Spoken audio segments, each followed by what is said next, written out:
Buenas tardes. Yo ya no me atrevo a decir feliz año a todos, pero me conformo con que sea un año normal, como los de antes. Y desde la Fundación EDNOR eso os deseamos a todas las personas que nos acompañáis hoy y a la gente que está vinculada a nosotros y que hoy, por las razones que sean, no ha podido estar aquí. Vamos a empezar el año continuando con el seminario, y en esta ocasión tenemos yo creo que una conferencia, coloquio muy interesante. Bueno, yo creo que las emociones se pueden ver desde muchas perspectivas. Hay quien está hoy delante de la televisión viendo el Real Madrid-Barcelona, eso es muy emocionante, y hay quienes estamos aquí, porque yo creo que también es otra manera quizá más sólida de vivir y de entender las emociones. Aún así, comentábamos, porque siempre cuando ponemos las fechas de los talleres es difícil conjugar el ponente, que no haya ninguna otra cosa que coincida, etcétera. Bueno, me comentaban antes, oye, pues para ver hoy un partido de la talla del Barcelona-Real Madrid está muy bien que haya tanta gente hoy, por lo tanto, doble mérito. Muchísimas gracias. Eso también es sin duda por el tema y por el ponente. Yo ya no alargo mi saludo. Hará la presentación de Ignacio Morgado Adela Cortina, amiga, persona que ha sido quien le ha pedido a Ignacio que viniera y que ha sido prologuista también precisamente en el libro que tiene publicado Ignacio sobre emociones corrosivas. Adela, tienes la palabra. Bueno, muchas gracias. Bienvenidos a todos los presentes. La verdad es que no es extraño que haya tanta gente cuando en realidad no vamos a hablar del famoso tenista que está entrando o no entrando en Australia. Confío en que no hables de eso, porque si no yo me voy. Pero bueno, a pesar de eso, pues hay una gran cantidad de gente y eso es una excelente noticia. El ponente de hoy es una persona extraordinaria, para empezar porque es un científico humanista, es verdaderamente científico pero verdaderamente humanista, sabe unir las ciencias y las humanidades, cosa que no sabe todo el mundo. Es un querido y admirado amigo, muy amigo, y además goza de un gran prestigio, en el nivel nacional e internacional. Y además tiene la capacidad de divulgar lo que conoce, no de vulgarizarlo, sino de divulgarlo a través de libros que son asequibles al público. Las gentes pueden entenderlos, pero tienen una gran cantidad de erudición y de formación. Luego mencionaré tres, sencillamente porque tiene muchísimos, pero cuando se mencionan muchísimos, aparte de que parece un currículum para unas oposiciones, pues la gente no retiene ninguno. Entonces yo comentaré después cuáles son los tres que creo que van más a los temas que vamos a tratar aquí. Ignacio Morgado es catedrático emérito de psicobiología en el Instituto de Neurociencias y en la Universidad Autónoma de Barcelona. Ha investigado en distintas universidades de Alemania, Reino Unido, California. Tiene una gran cantidad de presencia en distintas revistas científicas, tiene una gran cantidad de premios. Todo eso está hoy en día en la web y entonces no hace falta contarlo porque si no nos pasamos el rato hablando de eso. A mí me sorprende mucho que tiene un enorme compromiso institucional porque ha sido decano fundador de la Facultad de Psicología, director del Instituto de Neurociencias y del Máster de Psicobiología y Neurociencia Cognitiva en la Universidad Autónoma de Barcelona. A mí el compromiso institucional es algo que siempre me emociona porque no todo el mundo lo tiene y es muy conocido por sus trabajos en psicobiología y neurociencia cognitiva. ¿Cómo llegamos a Ignacio? Nuestro grupo de investigación, que los presentes conocen al núcleo, que forma parte también de la Fundación EDNOR, estábamos preocupados por las bases neuronales de la conducta moral. Pensábamos que si hay una conducta moral, los hombres nos comportamos, los seres humanos nos comportamos moralmente, tiene que haber algún tipo de bases cerebrales, no de fundamento cerebral, pero sí de bases cerebrales de ese tipo de conducta moral, y empezamos algunas investigaciones sobre el tema y proyectos de investigación, y entonces necesitábamos a un psicobiólogo como es el caso de Ignacio. Un amigo me dijo: tú al que necesitas es a Ignacio Morgado. Me dijo eso. Yo no te conocía. Entonces dije, pues yo necesito a Ignacio Morgado. Le escribimos, vino, y desde entonces pues es parte de nuestro grupo. Es decir, cada vez que tenemos oportunidad le invitamos, bien en Castellón, bien en Valencia, tenemos encuentros, hablamos sobre las bases cerebrales, él nos habla de las bases cerebrales, nosotros hablamos más de la conducta moral y al final acabamos todos hablando de todo. Efectivamente, en ese punto es en el que nos conocimos, y en un segundo punto que es el que nos trae hoy aquí, y es el tema de las emociones. Como saben los presentes, pues se ha estado criticando mucho a la tradición occidental por hablar sobre todo de la razón, de la argumentación y poco de las emociones, pero Ignacio ha sido uno de los pioneros que empezó a escribir sobre las emociones bien pronto, diciendo que las emociones son tan importantes como la razón. Y por eso yo voy a recomendar pues muy cumplidamente el libro Emociones e Inteligencia Social, las claves para una alianza entre los sentimientos y la razón. Se trata de articular sentimientos y razón, y entonces en el libro de Ignacio él habla de las emociones y la inteligencia social. Es un libro que ha tenido un enorme éxito. Nosotros ya lo compramos en la segunda edición porque inmediatamente sacó otra edición. Está en la editorial Ariel, como todos los libros de Ignacio. El siguiente libro, Cómo percibimos el mundo, una exploración de la mente y los sentidos. Bueno, es un tema que a nosotros nos parecía muy importante porque el tema de la conciencia es fundamental, cómo somos conscientes de nuestro mundo, y entonces Ignacio estudia muy profundamente cómo podemos llegar a conocer ese mundo. Y el tercer libro es el que ya ha mencionado Pedro, y es el tema de las emociones corrosivas. El título del libro es Emociones corrosivas, cómo afrontar la envidia, la codicia, la culpabilidad y la vergüenza, el odio y la vanidad. Es un libro que resulta fundamental traer a colación en este seminario, porque cuando estuvimos planeando las distintas sesiones dijimos, en los tiempos que corren, con estos discursos del odio, con las emociones, con las fake news, alguien tiene que hablar de las emociones, y claro, fue normal. Ignacio tiene que hablar de las emociones, es clarísimo. Entonces, la idea era invitar a Ignacio porque está muy bien hablar de las emociones, pero las hay constructivas y las hay corrosivas. Y efectivamente el libro de Ignacio trataba de esas emociones corrosivas. Ya por ir acabando, pues cuando Ignacio iba a publicar el libro, pues como él es dialógico por esencia, porque no puede hablar solo, sino que tiene que estar hablando siempre con otros en diálogo, me dijo, ¿por qué no me haces el prólogo? Y entonces el prólogo es un intento de empezar el diálogo entre los dos, porque Ignacio no sabe hablar si no es en diálogo con otros.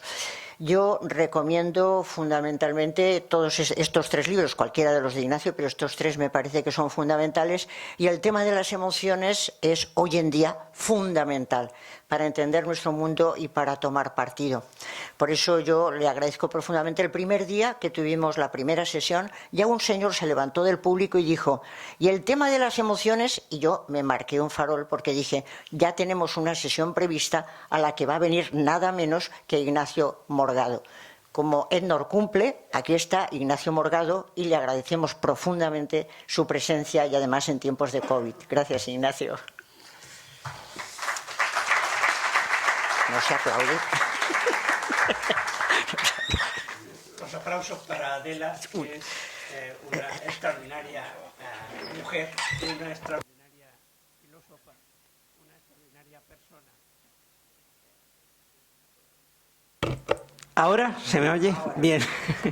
Bueno, pues repito que se nota que Adela es amiga, extraordinaria mujer, extraordinaria filósofa, extraordinaria persona.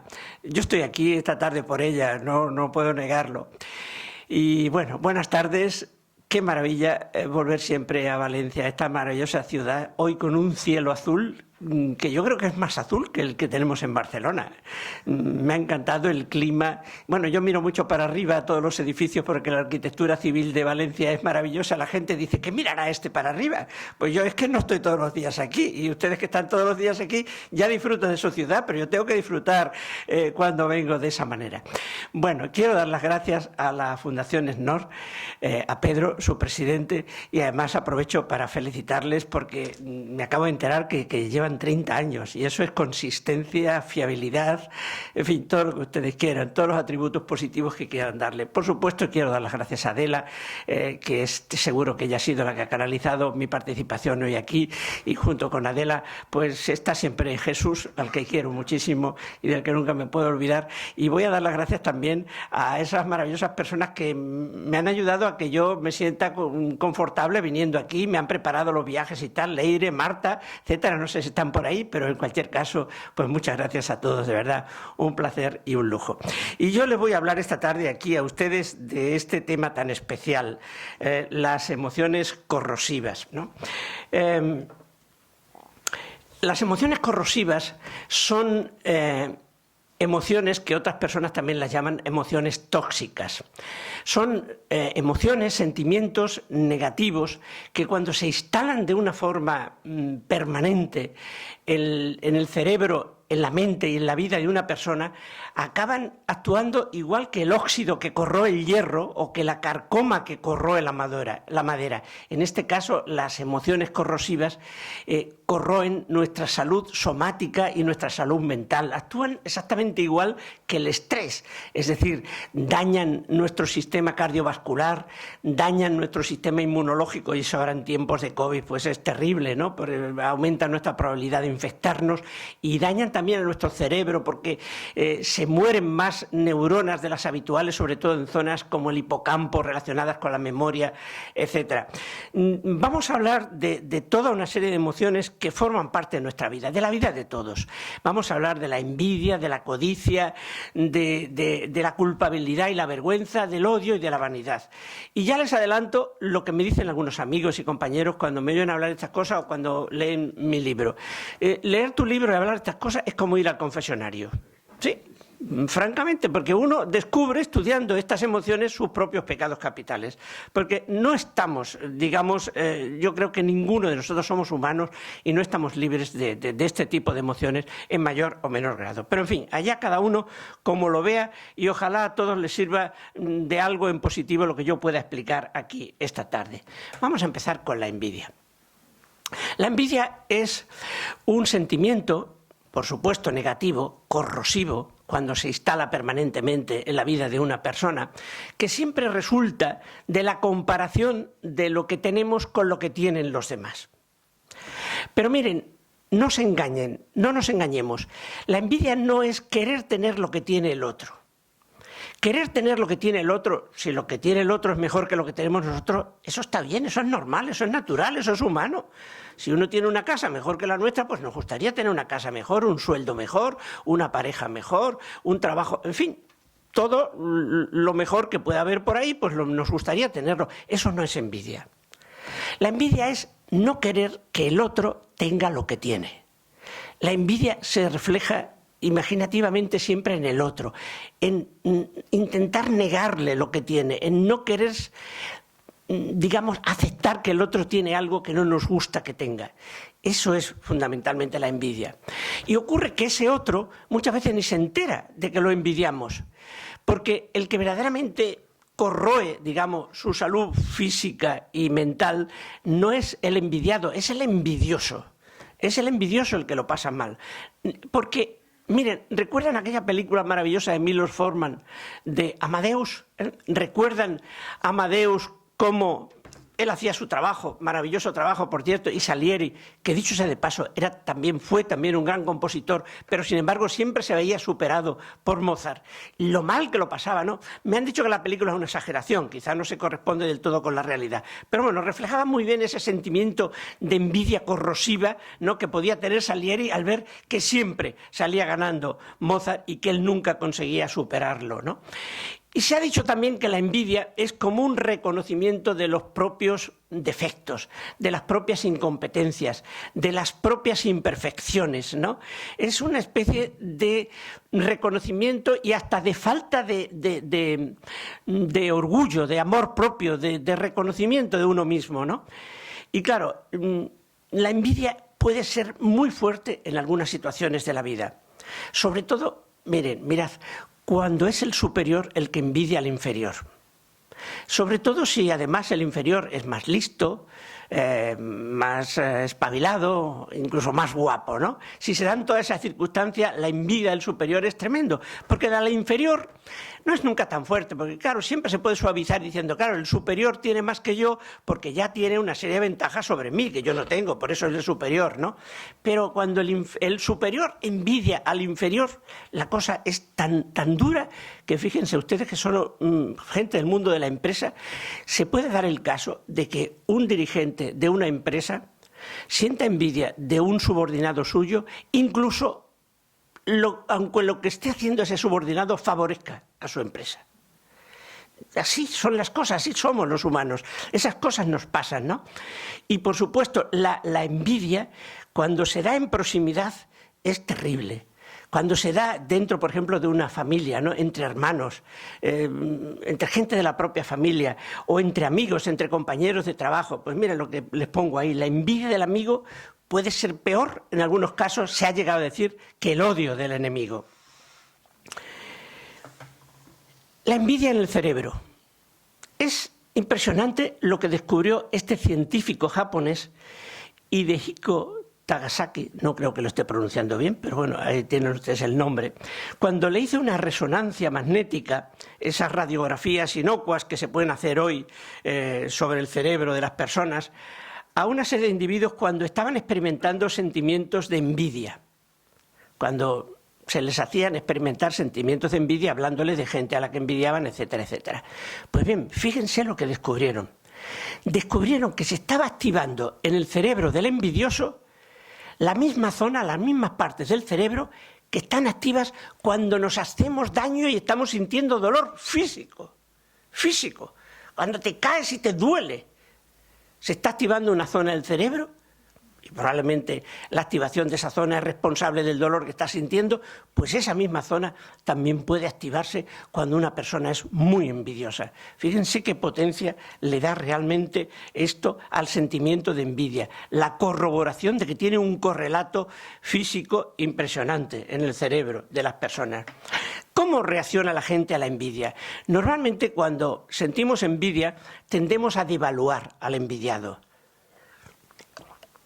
Pues no tiene tanto dinero, pues no es tanto lo que le ha tocado la lotería y además se lo va a gastar enseguida porque es muy gastoso y tal. Pero además lo que tiene, ese puesto de trabajo que tiene, no lo tiene por méritos propios, lo tiene porque tiene enchufe, porque alguien le ha ayudado, porque su mujer es amiga del director de la empresa, porque etcétera, etcétera, etcétera, el enchufe.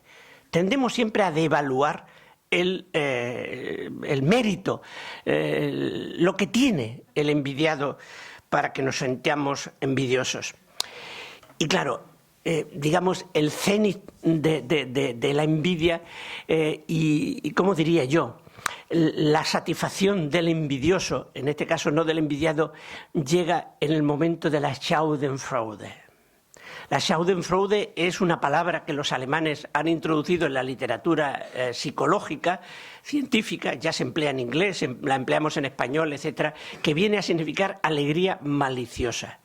Y es esa alegría que siente el envidioso cuando el envidiado fracasa, cuando se le cae el castillo, cuando todo aquello que parecía tener se le desmorona, cuando su pareja tan bien parecida lo abandona, cuando tanto dinero que tenía lo pierde de alguna forma en una inversión o en lo que sea.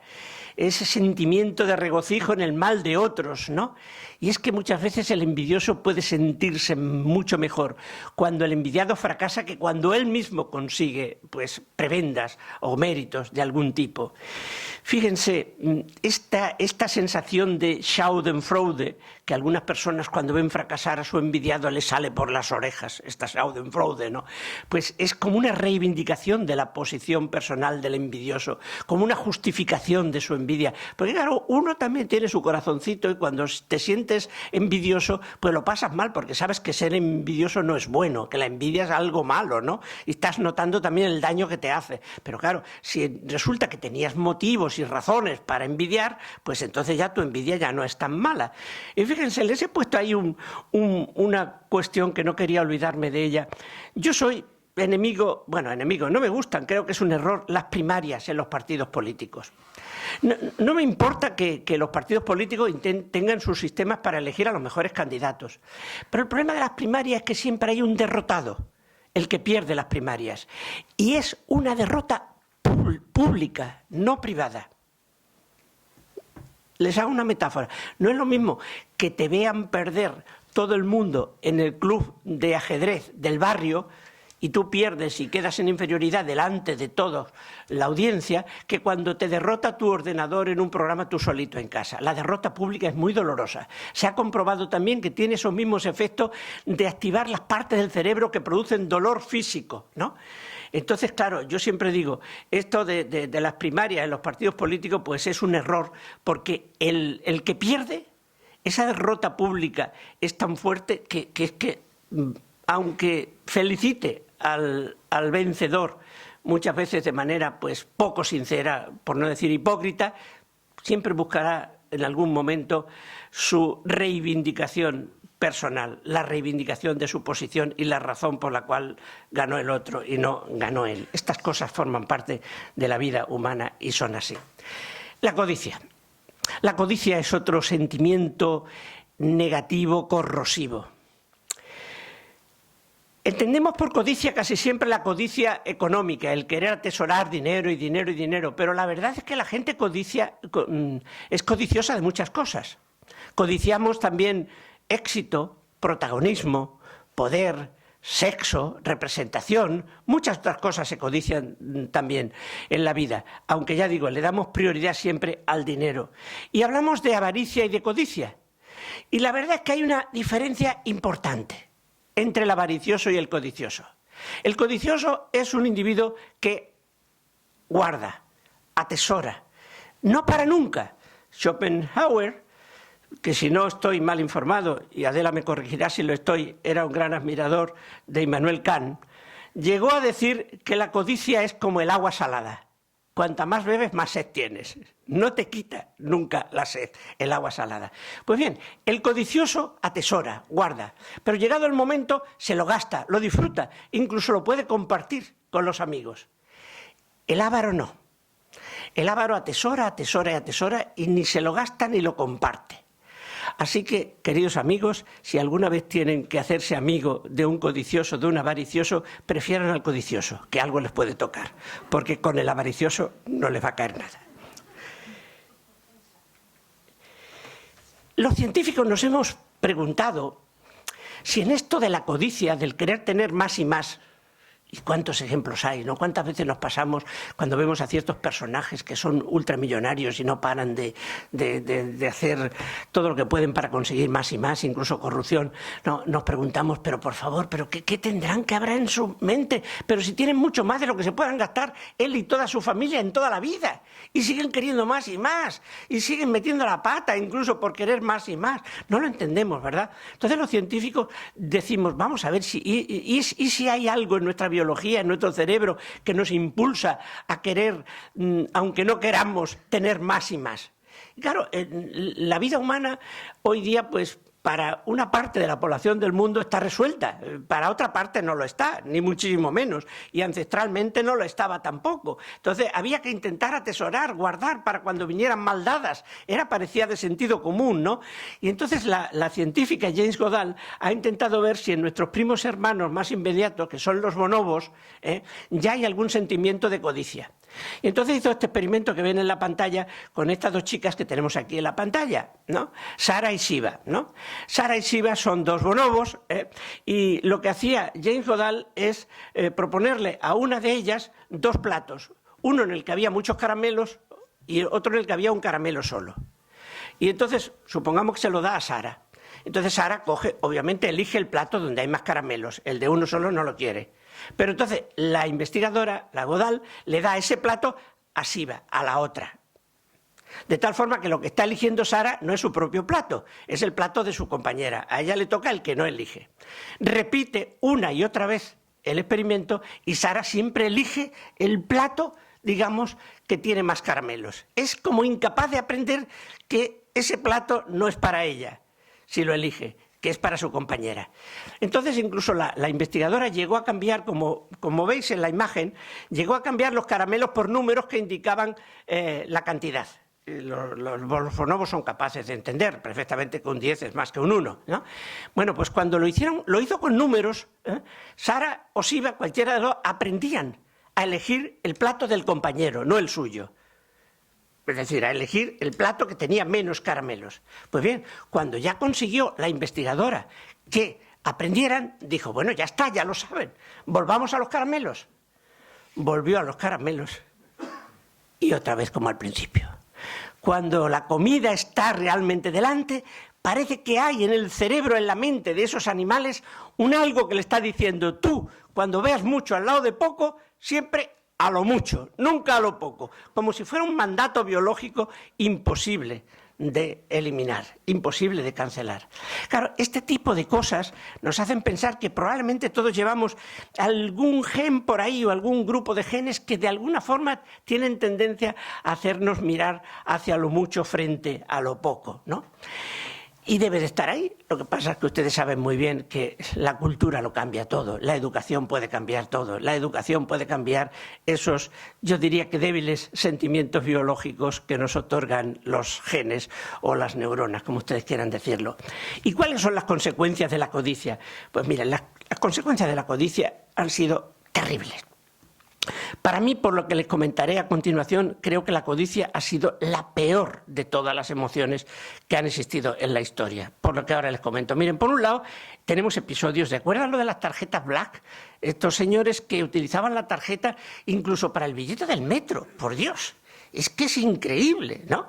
Ya el abuso que se hizo de esas tarjetas, después, bueno, fueron, como saben ustedes, procesados y tal, pero la codicia ha llevado a especulaciones inmobiliarias, a crisis impresionantes, grandes depresiones en el mundo económico, cuando se han hecho especulaciones financieras, tecnológicas, cuando empezó Internet, hubo un tipo de especulaciones siempre abusivas que acabaron con la desgracia de mucha gente, con el hundimiento económico de mucha gente, las empresas que han hecho daños ecológicos convertidos con talas de árboles, negándole, digamos, la vida muchas veces a campesinos o a oriundos de las zonas donde se talan, donde se vierten los vertidos, etcétera. Ha habido empresas que han abusado extraordinariamente por codicia, digamos, de los recursos de la naturaleza y han creado una serie de problemas humanos y naturales impresionantes, y la corrupción en general.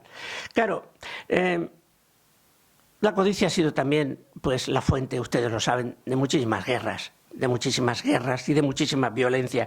Y hay quien dice, y yo no lo voy a negar aquí, que la codicia también ha podido ser un motor de progreso, porque el codicioso también busca fórmulas nuevas para ganar más dinero y eso implica desarrollo tecnológico. El desarrollo tecnológico puede significar más progreso, más crecimiento, más trabajo, etcétera. No lo vamos a negar también. Lo que pasa es que muchas veces pues, hay que ver los efectos colaterales, hay que ver los rendimientos a largo plazo de las políticas codiciosas, etcétera. Pero miren, yo creo que lo peor de todo que ha hecho la codicia en esta vida es ser la causa de la esclavitud. Una de las peores cosas que ha tenido la humanidad. Todos los países nuestros de aquí, de Europa, han sido países colonizadores. El colonialismo lo ha practicado España, lo ha practicado Francia, lo ha practicado Holanda, Inglaterra, etcétera. Y detrás del colonialismo iba la esclavitud. Que eso ya es condenar a seres humanos a considerarlos, a deshumanizarlos profundamente, a considerarlos cosas.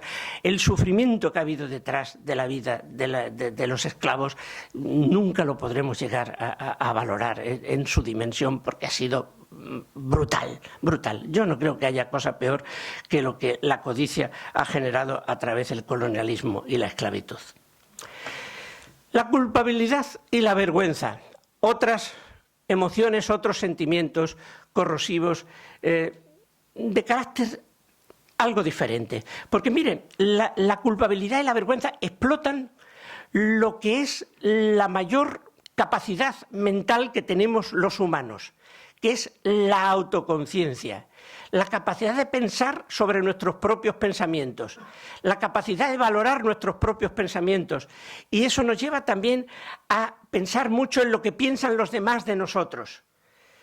Es un tema de autoconciencia el que está detrás de la culpabilidad y la vergüenza. Nos duele, nos puede doler mucho lo que piensen los demás de nosotros.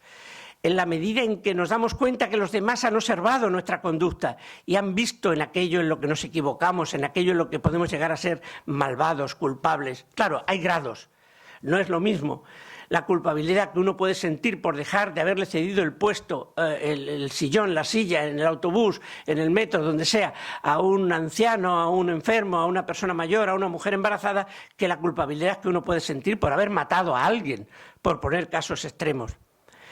Si la culpabilidad no es muy alta, lo que realmente es muy difícil de soportar es la vergüenza, porque así como la culpabilidad es algo que asociamos a un hecho concreto, somos culpables de haber escupido en la calle o de no haber pagado para entrar en el metro, pero sentimos vergüenza de todos nosotros, de cómo creemos que nos sienten los demás como personas.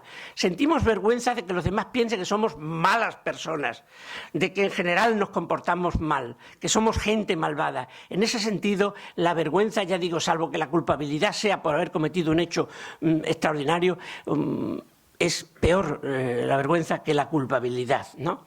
Es algo que está también en nuestras vidas de una forma impresionante. Y podemos sentir ya culpabilidad incluso desde niños. Los niños pequeños muchas veces ya se esconden cuando han hecho algo que saben que no está bien y sus padres le reprochan lo que están haciendo y tratan de esconderse y tal. Cuando nos sentimos culpables o vergüenza, o tenemos vergüenza, solemos tener remordimientos. Remordimientos que la mayoría de las personas nos llevan a intentar reparar el daño hecho, a intentar reconocer que nos hemos equivocado, a ver cómo consigo yo que el mal que he hecho, pues de alguna forma sea restituido, de alguna forma sea compensado. Pues bien, eso es lo que hacen la mayoría de las personas. Pero también puede ocurrir, fíjense ustedes, esos dos casos que les pongo ahí abajo, que uno sienta vergüenza pero no culpabilidad. Por ejemplo, si uno es infiel a su pareja, y no siente culpabilidad por ser infiel porque a lo mejor su pareja también ha sido infiel a él antes, ¿no? Pues lo que siente es vergüenza, siente vergüenza y trata de ocultar esa vergüenza, pero va a seguir siendo infiel porque no se siente culpable de serlo, pero sí va a ocultar su infidelidad porque no le gusta que los demás la vean y entonces sienta vergüenza. Igualmente cuando uno no paga Hacienda, cuando uno intenta, digamos, encubrir dinero ganado de forma irregular, ¿no?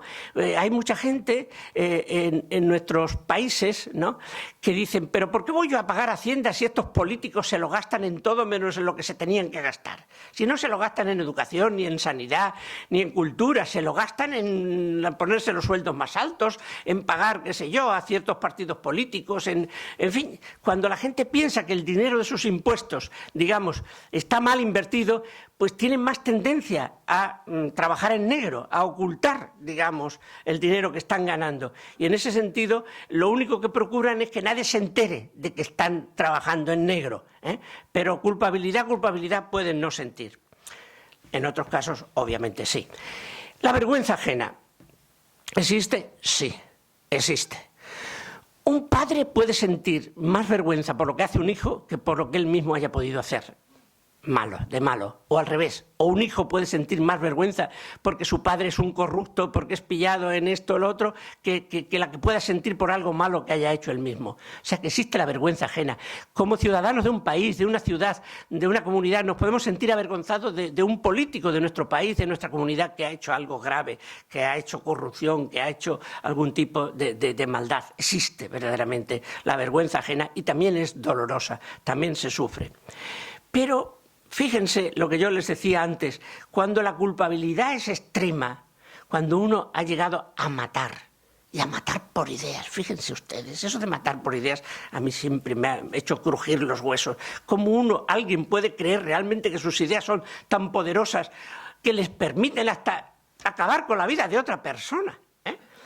Bueno, pues miren, ese libro de Iñaki Recarte yo se lo recomiendo encarecidamente.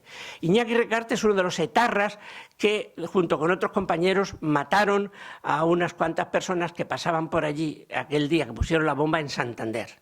en Santander.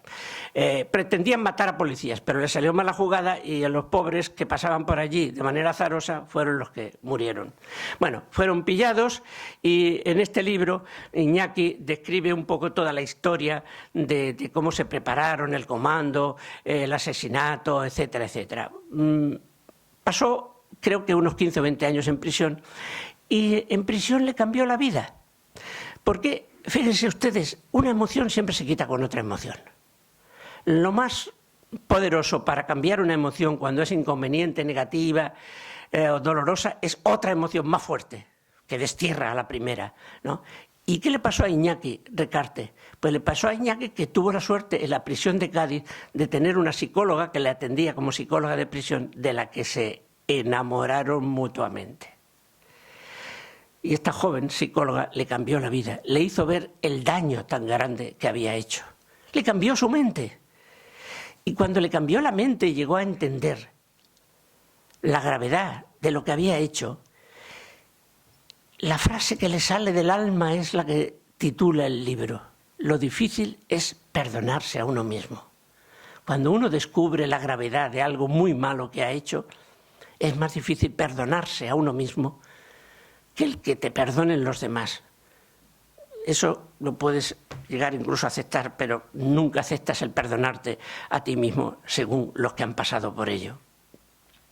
Y estas dos emociones corrosivas, culpabilidad y la vergüenza, ¿por qué evolucionaron? Es decir, ¿por qué sentimos culpabilidad y sentimos vergüenza? Pues miren, voy a decir algo que quizás sea lo único que yo diga aquí esta tarde en favor de las emociones corrosivas. Y lo voy a decir en favor de estas dos, porque son las únicas que tienen un aspecto positivo. Cuando nos sentimos culpables y lo manifestamos, cuando nos sentimos avergonzados y lo manifestamos de forma directa, explícita o indirecta, poniéndonos rojos, etcétera, etcétera, o de cualquier manera, los demás nos perdonan más que cuando nos aferramos al mal hecho y no queremos reconocerlo. Sentirse culpable ante tus padres, ante tus amigos, ante tus compañeros de trabajo, ante el mundo, si ustedes quieren, mostrar vergüenza por haber hecho algo malo, hace que los demás te perdonen mucho más, no te castiguen tanto. Y por eso creemos los científicos que estas emociones, la culpabilidad y la vergüenza, han evolucionado para eso, para minimizar los efectos negativos del menosprecio de los demás cuando ocurran esas circunstancias malignas en nuestra vida. Por tanto, podían tener este valor positivo estos dos tipos de emociones. El odio. El odio es, junto con la codicia, la otra de las grandes emociones que ojalá no hubieran existido nunca. Es muy difícil definir el odio. No tenemos los psicólogos ni los científicos una definición clara. Cuando le preguntas a una persona, ¿y qué es el odio? Yo no lo sé, pero mira, yo cuando odio a alguien siento asco, desprecio, desdén, me quiero alejar de esa persona, le deseo todos los males del mundo. Es decir, aunque no podamos definirlo, todos sabemos muy bien a qué nos referimos cuando hablamos de odio, ¿no? El odio lo puede sentir ya hasta los niños pequeños, las mujeres, los hombres, y hay muchos tipos de odio, ¿no? Se pueden odiar cosas nimias como la mesa que cojea o la cafetera que pierde café, hasta se puede odiar pues al presidente de la escalera, de los vecinos, o al presidente de tu país, o a los negros, o a los homosexuales, se pueden odiar muchísimas cosas. Hay un rango de posibilidades de odio, además con diferencia en intensidad muy grande en nuestras vidas, y todos más o menos acabamos en algún momento en nuestra vida sintiendo alguno de esos tipos de odio. Ahí hay una definición. Si a ustedes les gusta, pues miren, sentimiento de profunda ira y hostilidad que afecta física y mentalmente. Es la creencia de que el odiado o lo odiado es algo malo, muy malo, o si es una persona que es un malvado, es alguien que merece nuestro odio y todo lo que pueda venir detrás de nuestro odio. Hay tres aspectos que caracterizan los sentimientos fuertes de odio: negación de intimidad, pasión y compromiso. Negación de intimidad. Uno no quiere nunca intimar con el odiado, lo queremos lejos, fuera, nada de aproximarnos a ello. Esa persona a la que odiamos, fuera de mi vida. que se aleje, no me hagas acercarme a ella, no me digas que me aproxime, etcétera. Pasión. La pasión es realmente lo que uno siente, el sentimiento propiamente dicho, ese sentimiento de que el otro es un malvado, de que es un ser detestable. Y el compromiso conlleva incluso el deseo que uno tiene de que a la mínima que pueda le hará todo el daño posible al odiado, de una forma o de otra, ¿no? Ese es el elemento clave del odio. ¿Qué nos hace odiar? ¿Qué cosas odio? Bueno, fíjense, unos ejemplos. Podemos odiar a los nazis, podemos odiar una determinada orientación sexual, o cosas nimias, como les he dicho antes. Podemos odiar los accidentes, los embotellamientos de tráfico, o podemos odiar el que me interrumpan cuando estoy hablando. Yo, por ejemplo, odio entre comillas, perdónenme, que hoy venía yo en el tren y claro, la gente se pone a hablar, a hacer sus negocios en voz alta en el tren. Hasta venía detrás de mí una señora que ha dado la tarjeta de crédito, todos los datos en voz alta. Y no me he resistido a decirle, perdona, pero de verdad que te estás arriesgando mucho dando en voz alta la tarjeta de crédito, ¿no? Bueno, esas cosas que a uno le molestan, ¿no? Porque yo estaba tratando de leer y tal. Pero miren, déjenme que les diga una cosa, aquí ahora que no nos oye nadie. ¿Saben qué es una de las cosas más odiadas en nuestro mundo de hoy? Los ex o las ex. Tela.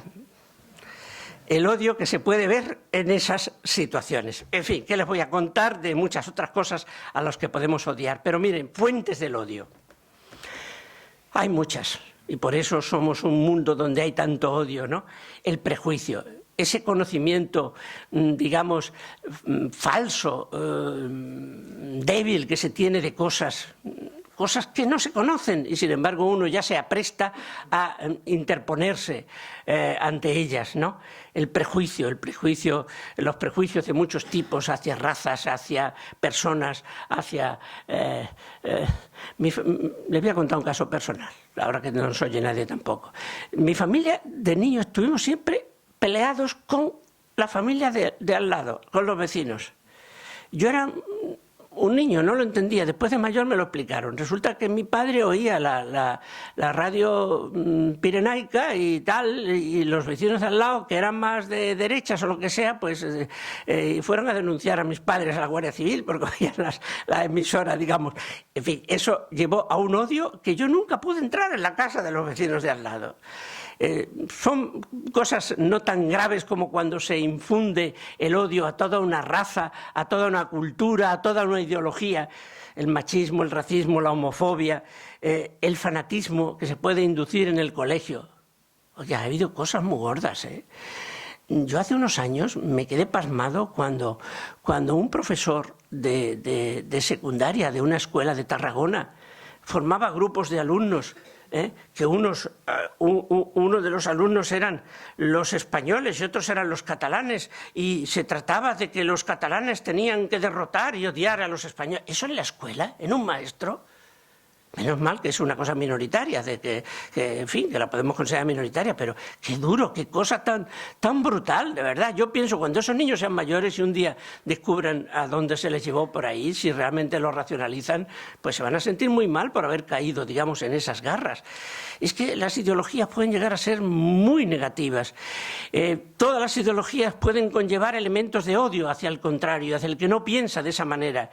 Y, por supuesto, los líderes políticos son unas fuentes de odio impresionante, predican y predican el odio, y ocurre muchas veces que después, si ellos mismos, los propios líderes, cambian de opinión, ya no pueden hacer que las masas a las que ellos han educado cambien también de opinión con ellos. Ya están atrapados en la opinión de las masas que ellos mismos han creado. Cosas de este tipo ocurren muchas veces en la vida de los países y en las situaciones que hemos vivido en nuestro siglo y en siglos anteriores. Fuentes del odio pueden ser, no siempre, los medios de comunicación.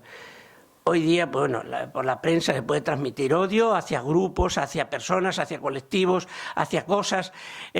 Internet. Por Internet puede circular un odio tremendo.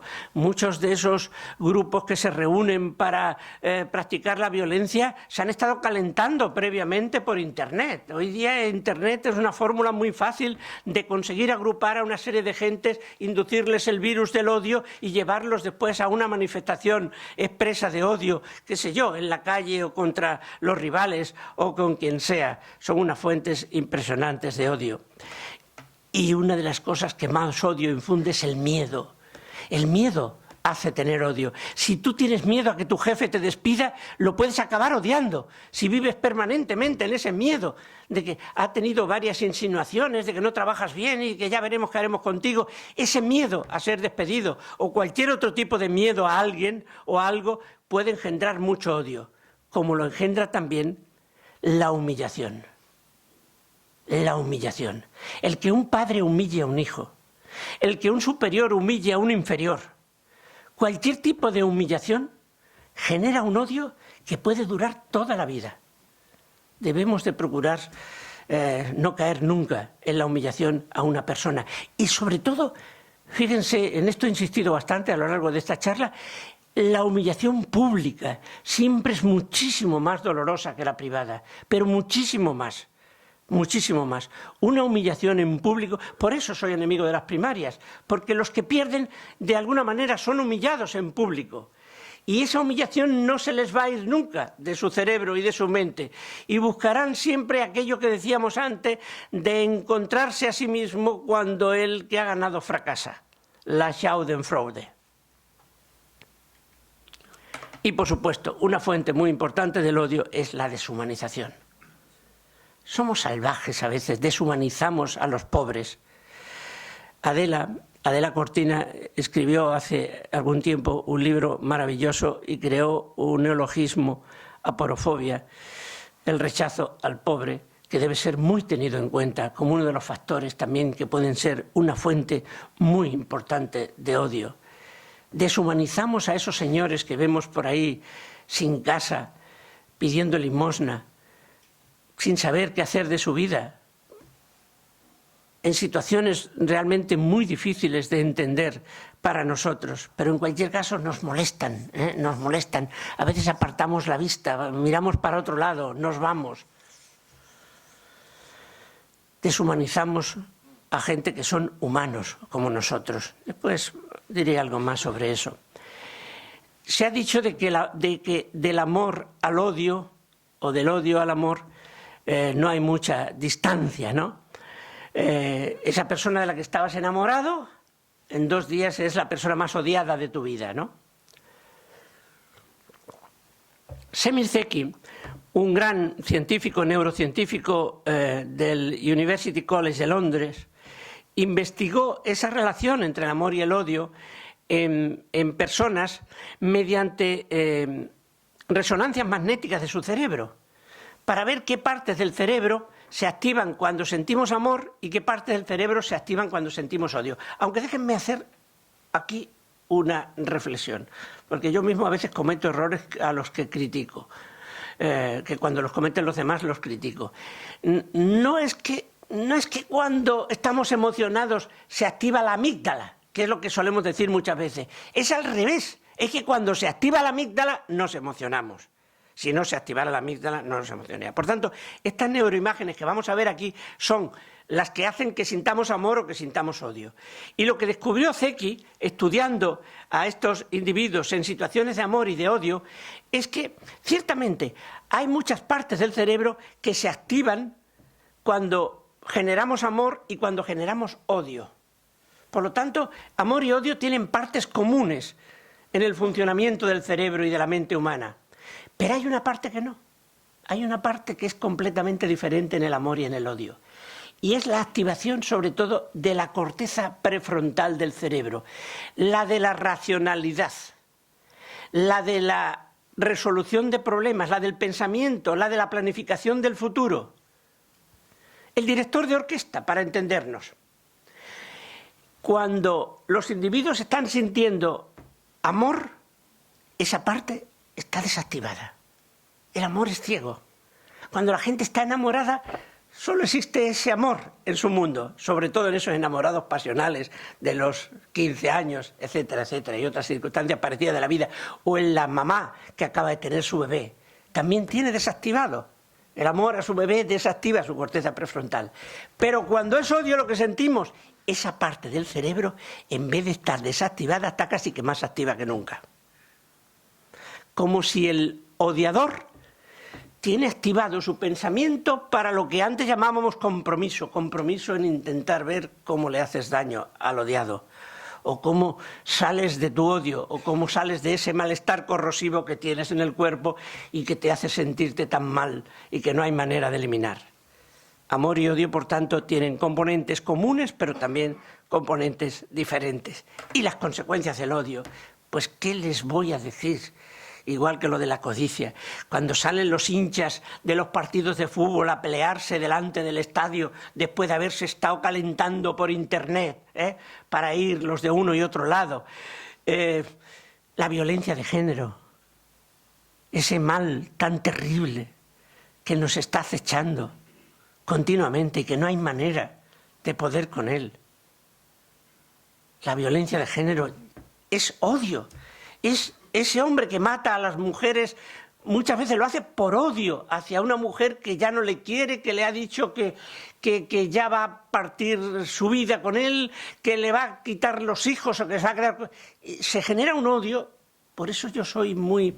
En este tema, del que si quieren ustedes hablamos otro día, hay que convertir a la mujer en peligro en una mujer inteligente para saber cómo no meterse la boca en lobo.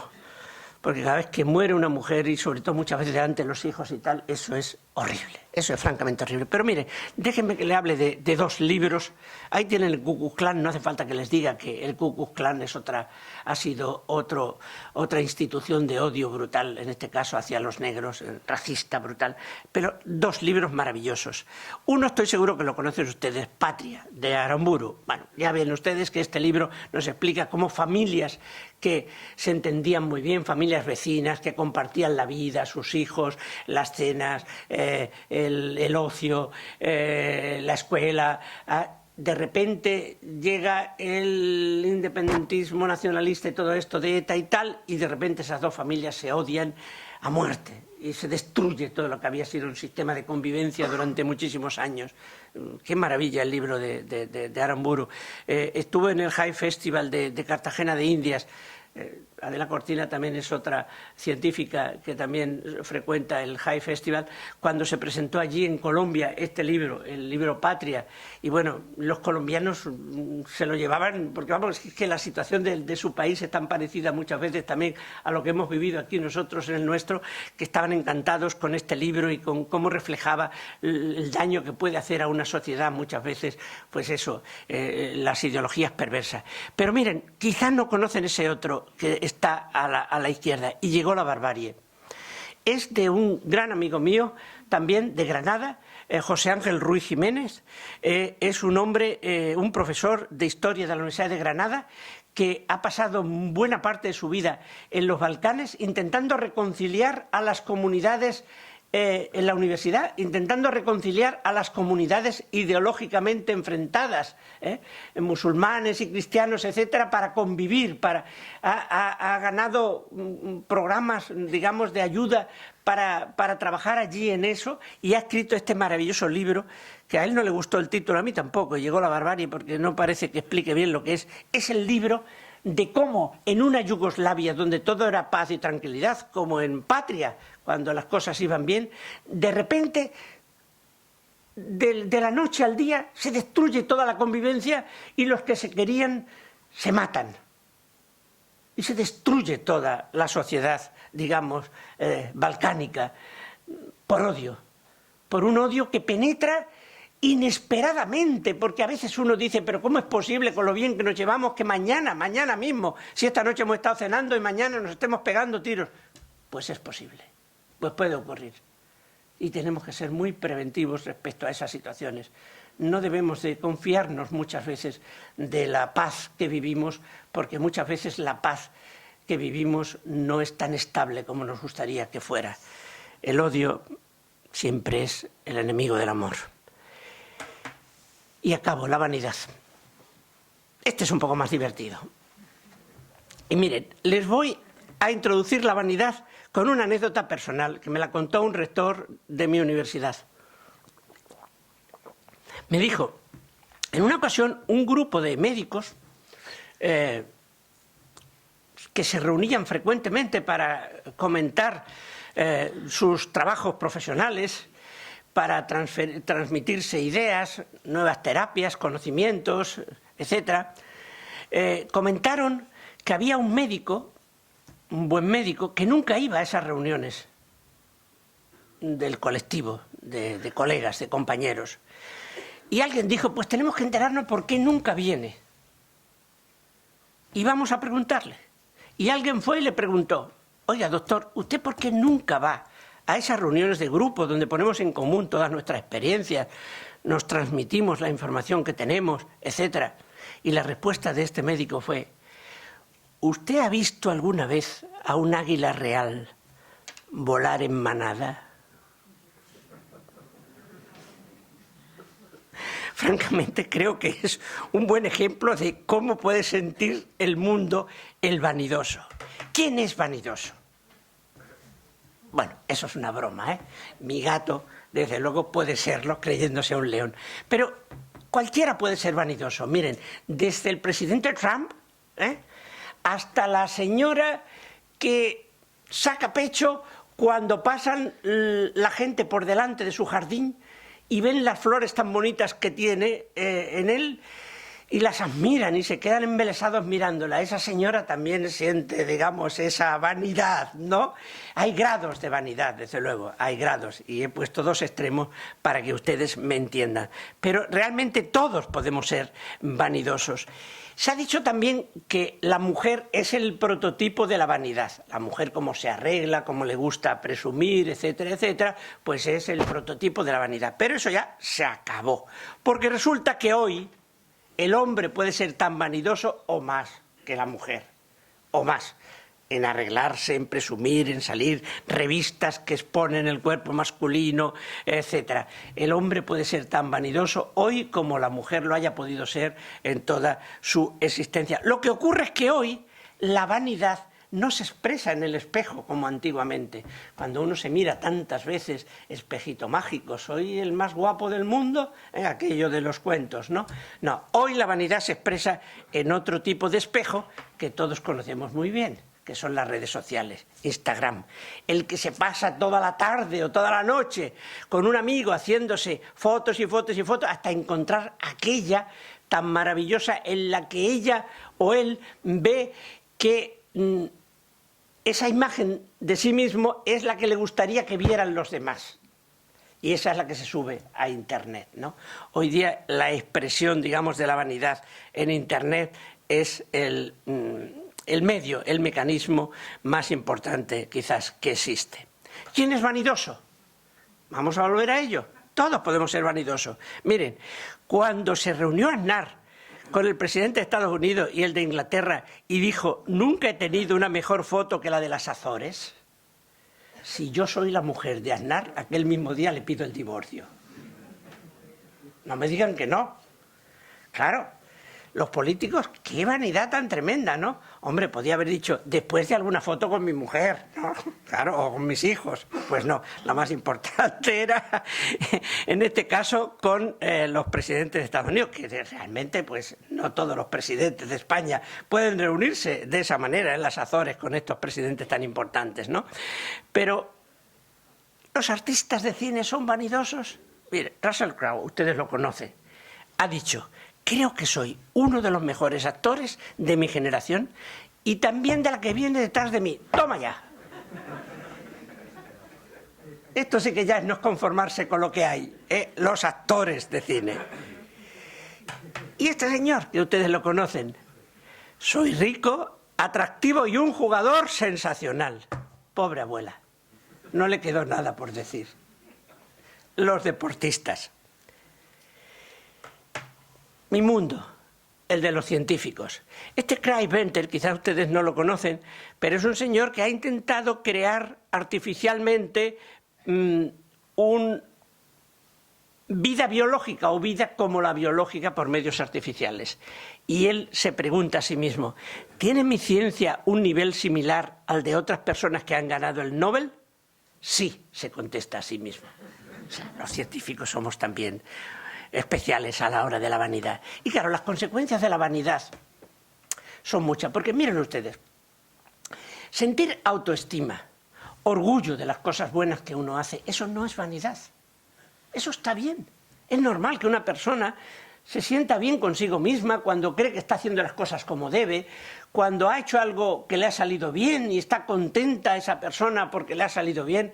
Orgullo, amor propio, si ustedes quieren, autoestima, eso no es vanidad. ¿Cuándo empieza la vanidad? La vanidad empieza cuando eso bueno que tú tienes o haces, necesitas que te lo reconozcan los demás. Cuando necesitas que te vengan y te digan qué bueno eres, qué guapo eres, qué bien lo haces, qué fantástico es lo que tú haces. Tu libro, tu artículo, tu pintura, tu jardín, lo que sea. Pero fíjense el cambio tan radical que hay entre el orgullo y la autoestima y la vanidad. El cambio es drástico y fundamental. Si tú lo que sientes es orgullo y autoestima, tu bienestar interior depende de ti mismo. En el momento en que tú necesitas que los demás, para sentirte bien, alaben lo que tienes o lo que haces, ya has puesto tu bienestar en manos de los demás. Ya no depende de ti. Ahí está el problema. Y cuando te vuelves vanidoso y vanidoso, pues necesitas dar imágenes para que te vean en cada lugar como a ti te gusta que te vean para sentirte mejor, para sentir que te valoran más, que te aprecian más, que te reconocen más. Y eso puede significar llevar un montón de caretas. La que tienes ante tu familia, la que tienes ante tus compañeros de trabajo, la que tienes en una reunión social, la que tienes ante el resto del mundo, etc. Ese es el problema de la vanidad. Estás preso ya de ese sentimiento de reconocimiento por parte de los demás que te aprisiona. Y lo malo es que la vanidad, digamos, dé un paso más y se convierta en egolatría, que ya sería como una especie de vanidad, digamos, amplificada, en el que tú ya te conviertes en el centro del mundo, en el que quieres ser el centro de todas las miradas, en una reunión, en un ambiente familiar. No estoy hablando de los cuñados, eso, de la Navidad, no. Es que hay, sin ser cuñados, uno puede pretender ser siempre el que se lleva, digamos, la atención y la mirada de los demás en las reuniones, el que tiene siempre la última palabra, el que dice siempre la cosa más sabia y más acertada, el que además puede llegar a imponer, ¿no?, ese egolatrismo, ¿no? Salvador Dalí pues era un ególatra, un típico individuo ególatra. Los ególatras no escuchan a los demás, los ególatras emiten su mensaje, pero el de los demás no les importa, no les interesa. Eso se ve enseguida. Ese amigo que nunca te pregunta por tu familia y te explica todo lo de la suya o todas sus cosas, o ese científico, por ir a mi terreno, que cuando te ve lo primero que te dice no es ni siquiera los buenos días, sino que lo primero que te dice es los maravillosos trabajos que ha hecho, pero además ni siquiera te dice en qué consisten esos trabajos, lo que te dice es en qué revista los ha publicado. Ese científico que viene y te dice, acabo de publicar en Nature o en Science, y está un rato hablando de esas revistas y al cabo de ese rato tú ya le preguntas, oye, ¿y qué es lo que has publicado? Todavía no me lo has dicho, ¿no? Es decir, ese egolatrismo es realmente un paso exacerbado de la vanidad y todavía puede ir más lejos. Puede llegar a la soberbia. Porque la soberbia le pone ya al egolatrismo una cierta agresividad, una cierta violencia. El soberbio es capaz de humillar al que tiene enfrente en la reunión social. Ya no se conforma con decir la última palabra. Puede ser agresivo con los demás, con lo que dicen los demás, con lo que opinan los demás. Puede humillarles realmente en público, desconsiderando sus posiciones, desconsiderando sus palabras, desconsiderando sus ideas, ¿no? Todos los grandes dictadores de la historia han sido ególatras y hasta soberbios. Lo fue Stalin, lo fue Mussolini, Franco, Hitler. Castro, todos lo han sido realmente. No les ha faltado nada para ser soberbios. Y las consecuencias de la vanidad también han sido terribles, terribles. Cuando uno estudia la historia de Francia y de Alemania, porque hay que estudiarla para entender por qué ha habido 2 guerras mundiales. Yo a mis alumnos he tenido un curso durante los últimos años de mi etapa como profesor activo, he tenido un curso de Erasmus con estudiantes europeos, ¿no? Sobre el cerebro, y tenía estudiantes de toda Europa, y yo una de las preguntas que siempre les hacía: ¿ustedes creen que los europeos, un continente que ha tenido 2 guerras mundiales, por no hablar de las otras guerras que ha habido en Europa, además de las 2 mundiales, es un continente inteligente? ¿Somos inteligentes los europeos? ¿Podemos considerar inteligentes a aquellas personas dirigentes que no han sabido evitar millones y millones de muertos? Claro, estas cosas, la vanidad de los pueblos es terrible. Los nazis se crecieron con Hitler después de que en el Tratado de Versalles, que acabó con la Primera Guerra Mundial, los alemanes fueron humillados.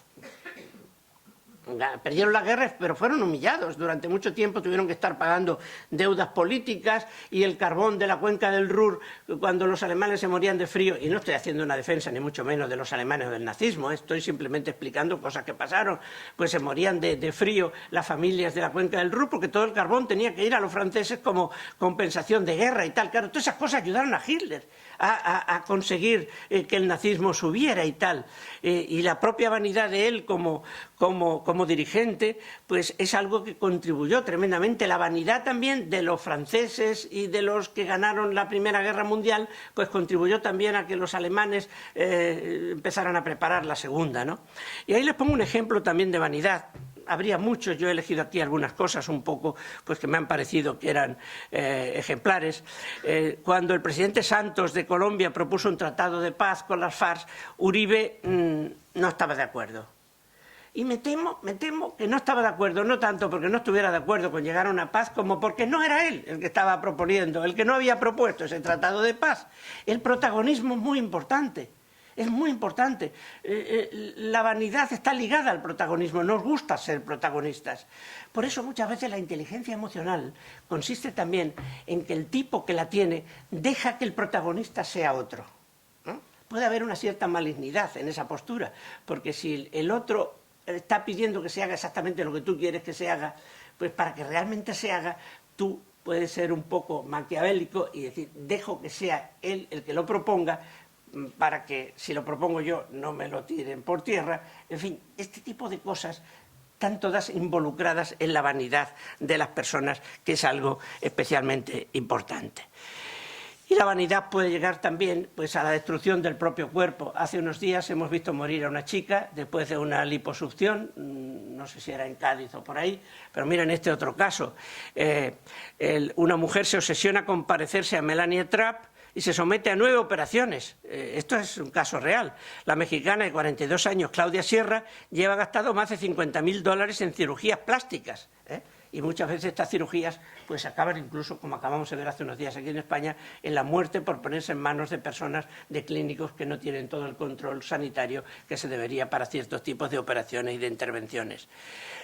Mi colega Josep Toro, uno de los mejores psicólogos clínicos que yo creo que ha dado nuestro país, escribió hace algún tiempo este libro, El cuerpo como delito, en el que denunciaba que en casos de la anorexia, la bulimia y etcétera, y este tipo de enfermedades, estaba también detrás el hecho de que vivimos en una cultura, en una sociedad y una cultura narcisista en el que las mujeres muchas veces pues se sienten como obligadas a tener un determinado tipo de cuerpo, y hoy día también las mujeres y los hombres, porque son también los hombres los que muchas veces recurren a tratamientos muchas veces peligrosos de inyecciones, de hormonas, etcétera, que pueden poner en peligro su vida, el funcionamiento fisiológico de su cuerpo para conseguir, digamos, tener una imagen que no siempre, por otro lado, se consigue.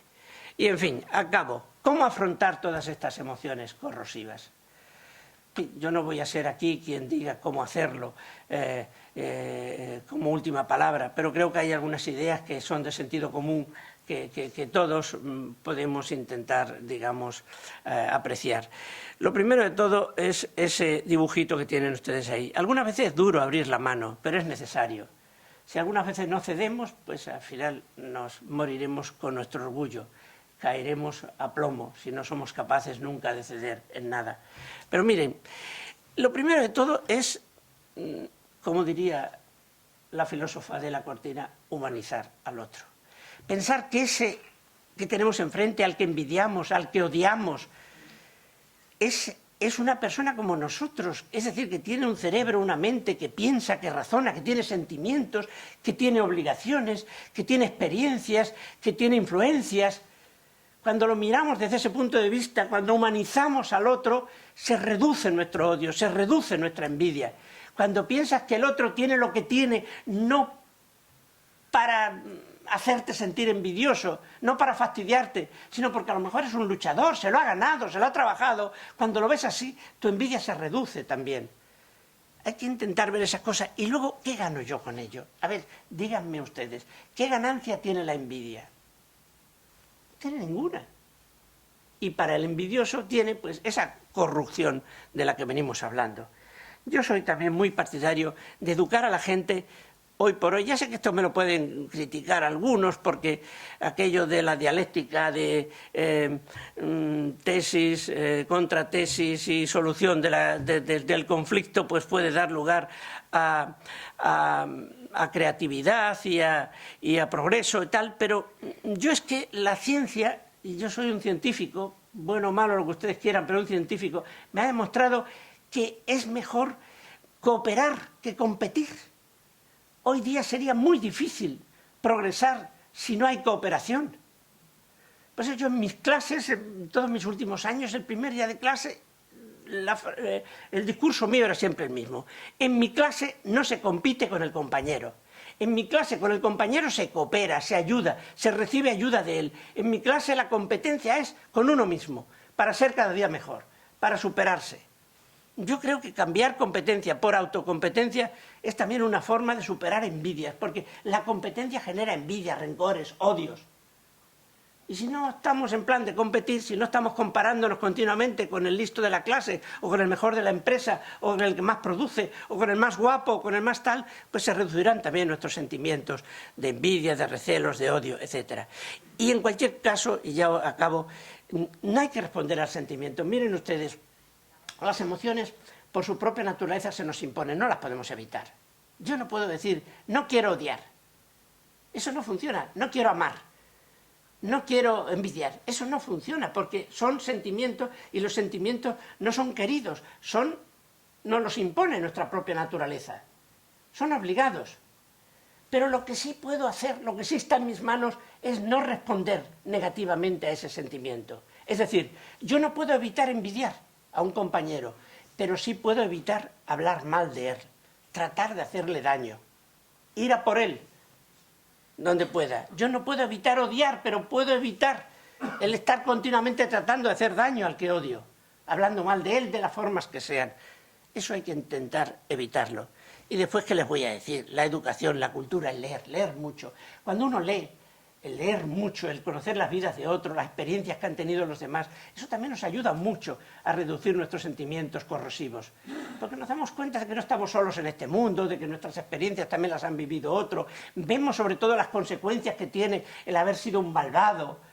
Vemos que no sirve para nada pasarse la vida odiando, que al final no ganas nada, no eres más de nada, ni tienes más bienestar, etc.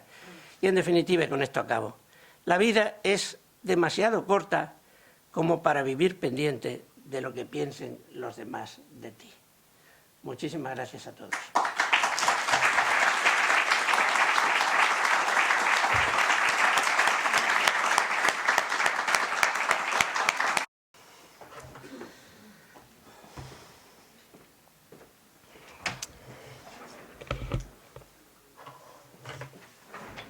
Bueno, Ignacio, muchísimas gracias por tu conocimiento y por compartirlo con todos nosotros. Pasamos ahora a la parte de las preguntas, que seguro que yo, si fuera una clase particular, te pediría otra hora porque...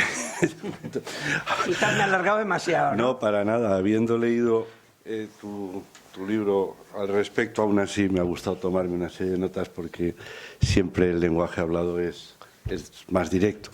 Pero bueno, como no es clase particular, sino que es una conferencia para todos los que estamos aquí, pues cedo la palabra a quien quiera tomarla. Sí pido, por favor, que las preguntas sean lo más concretas posible y también que tus respuestas, si es posible, sean cortas, solo con un fin, y es que pueda haber más gente que pregunte y que tenga la respuesta. Tenéis vosotros la palabra. Quien quiera, por favor, que levante la mano y Marta le acerca el micrófono. Buenas tardes, muchas gracias. Una pregunta corta. ¿La indiferencia es una emoción corrosiva?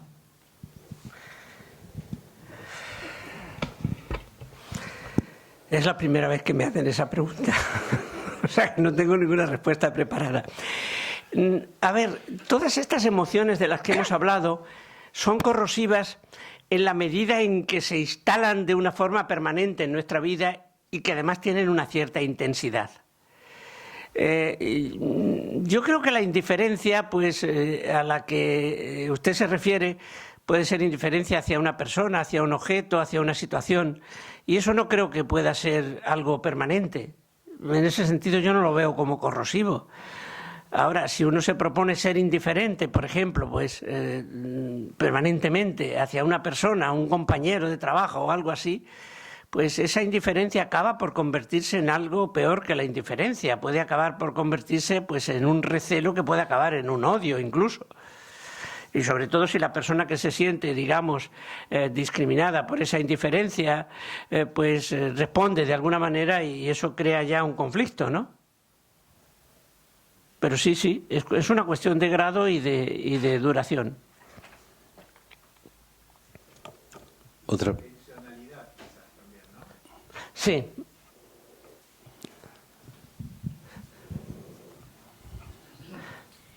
Bueno, Ignacio, muchísimas gracias por la conferencia. Creo que hemos disfrutado todos muchísimo. Yo te quería hacer una pregunta. Cuando las emociones surgen antes que el razonamiento en el proceso evolutivo, y entonces las emociones, tú dices, y dicen muchos, son necesarias para sobrevivir y por eso surgen con tanta rapidez. Entonces hay emociones que efectivamente son necesarias para la supervivencia y otras que no lo son. Por ejemplo, el miedo, siempre lo decís, el miedo es necesario porque, claro, en las primeras etapas, cuando alguien se encontraba con una serpiente, si no tenía miedo, pues sencillamente se moría. Claro. Entonces, claro, el miedo sigue siendo una emoción que nos es necesaria y hoy en día pues es impresionante con la COVID, con no sé qué, hay un miedo enorme y el miedo, aunque hay que cultivarlo con tranquilidad, pero efectivamente... Y sin embargo, yo por lo que he leído y me parece muy importante, el odio no es necesario para sobrevivir. Es decir, que es un tipo de sentimiento que no nos hace falta para la supervivencia. El miedo sí, pero por lo que yo he visto más o menos, el odio es algo que no se necesita para sobrevivir, sino que necesita cultivadores. Es decir, gente que cuente historias como te contaban a ti en tu familia. Es que los de al lado ponían la radio no sé cuántos. Los otros cuentan, es que, bueno, otro que has dicho, es que los españoles nos roban, los otros, es que nos roban no sé quiénes. El odio necesita cultivarse, tiene que haber gente que instiga para que haya odio y no hace falta para sobrevivir. A mí eso me parece que es muy importante, ¿no? Sí, es un tema, este tema sí que ha salido con cierta frecuencia en las conversaciones sobre la emoción. Y también hemos intentado los científicos ver si había alguna raíz biológica para el odio, ¿no? Y se ha llegado a decir que por ejemplo, el odio, digamos, el racismo, ¿no? Que tiene un componente de odio importante, el odio al muy diferente, ¿no? Pues se ha llegado a decir, dicen algunos antropólogos, que esa animadversión que puede acabar en odio y en rechazo al diferente ha podido tener un sentido biológico en tiempos ancestrales cuando los recursos eran pocos y entonces había que protegerse de que vinieran los otros a quitártelo. ¿Y quiénes son los que vienen a quitártelo? Los que no son como tú. Los que son como tú se supone que están en tu misma línea y no te van a quitar nada, pero los que son diferentes vienen a quitártelo, y por eso la selección natural, algunos dicen que podía haber generado algún tipo de reacción biológica ante los diferentes, en color, en mil formas, ¿no? Los hutus y los tutsis. Por cierto, yo en el libro pongo muchos ejemplos de guerras entre grupos humanos, ¿no? Pero yo pienso, Adela, que si hay algo en nuestro cerebro y en nuestros genes que incita al odio, es tan débil, que realmente estoy de acuerdo contigo. El odio realmente donde se genera es en la cultura, en la educación. Y que, por tanto, si se genera en la cultura y en la educación, la buena noticia es que también la cultura y la educación puede desterrarlo. El problema es que cuando se instala, entonces es muy difícil sacarlo. Ese es el gran problema. Ese es el gran problema. Pero, digamos, conseguir que no haya odio es más fácil. Es más fácil, porque como muy bien dice, no es una emoción como el miedo, que es imposible de eliminar, porque además tiene un carácter de protección de la supervivencia impresionante. ¿Más preguntas? Si no os importa, por favor, en el momento de hablar, bajaros la mascarilla para que se entienda mejor desde aquí la pregunta. Ignacio, gracias por compartir tus experiencias y tus conocimientos.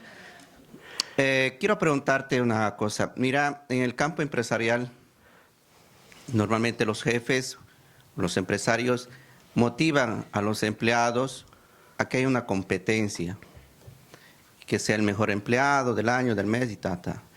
No miden, pero el tema de la relación que van a tener entre compañeros posteriormente, porque alguien va a quedar menos, otro va a ser más, va a ser gloriado y el otro relegado, ¿verdad?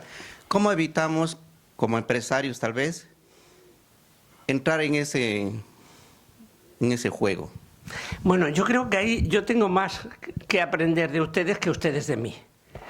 Es decir, a mí me gustaría que ustedes me digan, cuando en sus empresas crean esa competencia entre los compañeros, si eso tiene más rendimiento que cuando intentan convencer al colectivo para cooperar en un proyecto común, en el que todo el mundo se siente implicado, en que todo el mundo se siente protagonista, en que todo el mundo se siente responsable.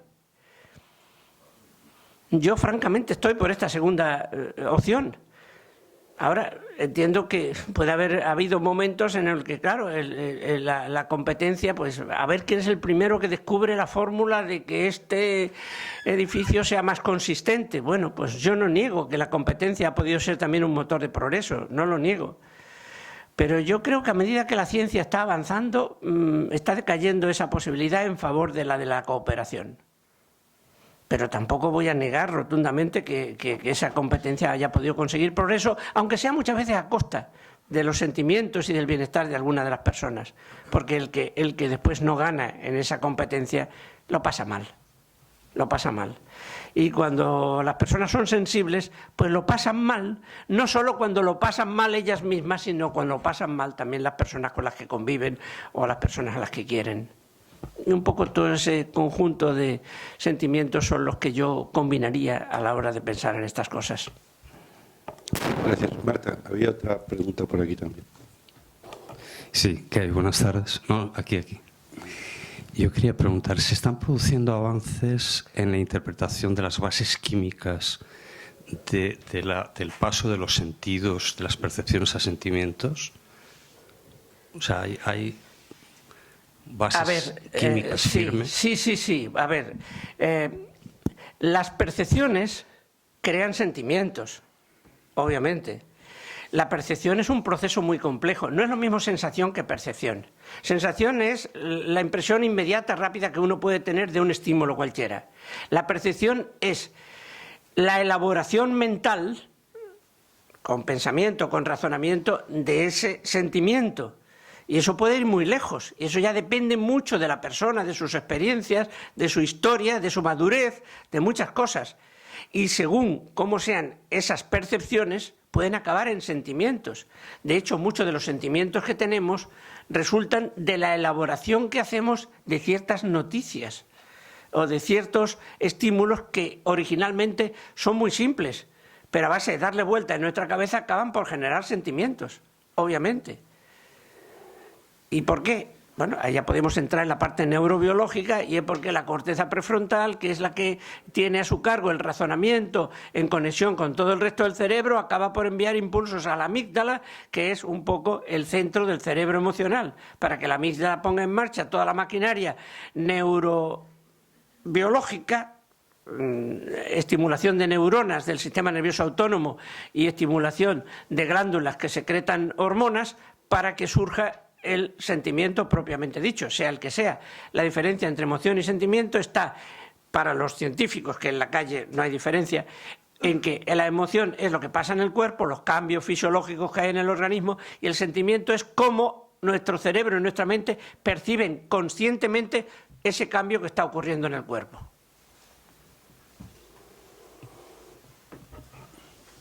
Ignacio, yo también felicitarte porque ha sido un placer escucharte. Gracias. Perdón, la mascarilla.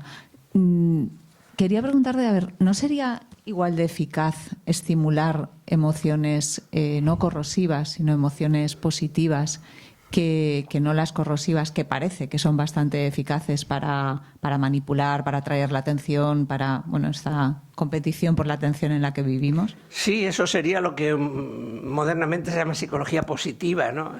Un concepto que a mí siempre me ha rechinado un poco, porque parece muy de sentido común, ¿no? Pero sí, estoy totalmente de acuerdo. Si es que es de lo que se trata, es que en un mundo social, pues la estimulación de los sentimientos positivos es lo que crea cooperación. ¿Qué es la inteligencia social? Pues la capacidad de crear cooperación y evitar conflictos entre las personas. Eso es la inteligencia social. Y por eso muchas veces en los grupos humanos, sobre todo en las empresas y tal, es muy importante que los directivos, los que mandan, los que coordinan, tengan ese tipo de inteligencia social, para que sepan asignarle a cada persona pues un papel que les haga sentir bien, en positivo, emoción positiva, protagonistas, responsables, colaboradores del proyecto, etcétera. Si el dirigente abusando de lo que es la competencia entre los subordinados, crea recelos, envidias y tensiones. Mira, ya ¿recuerdan ustedes lo de Winston Churchill, aquello de mis rivales están en la bancada de enfrente, mis enemigos están aquí al lado, en mi propia bancada, ¿no? Pues claro, ese fenómeno se crea también si el dirigente del grupo no es capaz de crear esa solidez, ese sentimiento colectivo de colaboración en el grupo. En cuanto que el jefe le dé más preponderancia a unas personas que a otras, los que quedan debajo van a querer que fracase el enchufado, para decirlo de algún modo, y van a tener una Schadenfreude que le saldrá por las orejas cuando ese que el jefe es el que ha promocionado fracase. Las emociones positivas, adelante siempre. Como he dicho antes, el amor es todo lo contrario del odio.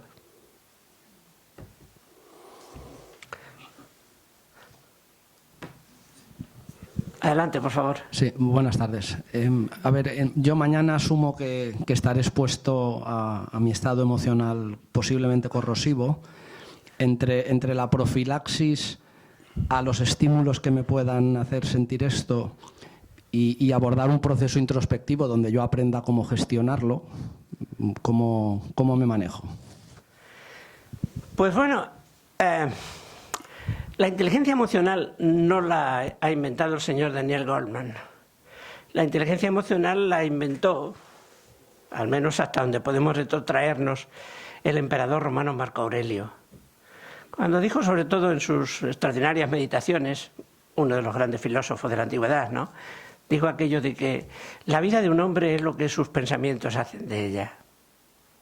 Qué frase, qué contenido. Yo siempre he dicho que esta frase tendría que estar esculpida con martillo y cincel en el frontispicio de todas las facultades de psicología del mundo.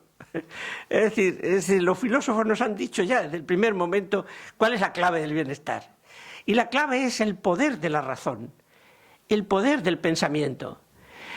nosotros no podemos, y esto no es mío, es de Marco Aurelio, nosotros no podemos muchas veces cambiar las cosas que pasan porque no dependen de nosotros, pero siempre podemos cambiar la manera de verlas. Ese poder sí que está en nuestro cerebro y en nuestra mente. Y eso ya lo saben los hombres inteligentes desde la antigüedad, ¿no? Y es esa la dinámica de la inteligencia emocional, y eso es lo que tenemos que hacer hoy día si queremos realmente tener una profilaxis contra las emociones corrosivas. Pues razonar, pensar mucho, darle vuelta a la situación, acordarnos siempre de que la razón tiene un talón de Aquiles, que es que necesita tiempo, tenemos que dárselo.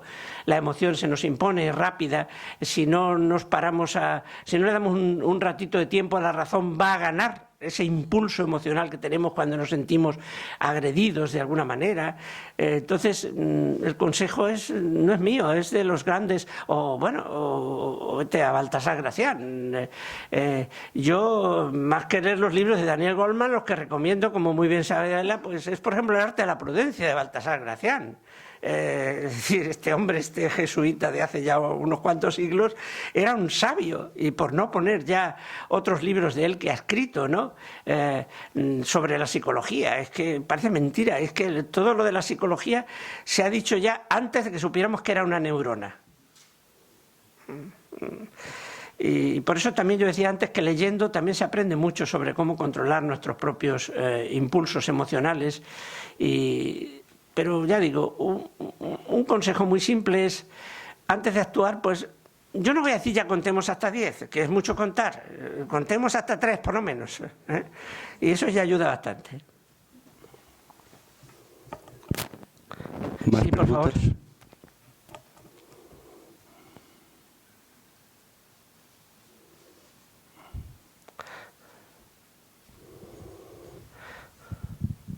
Bueno, muchísimas gracias por la conferencia, ha sido espléndida.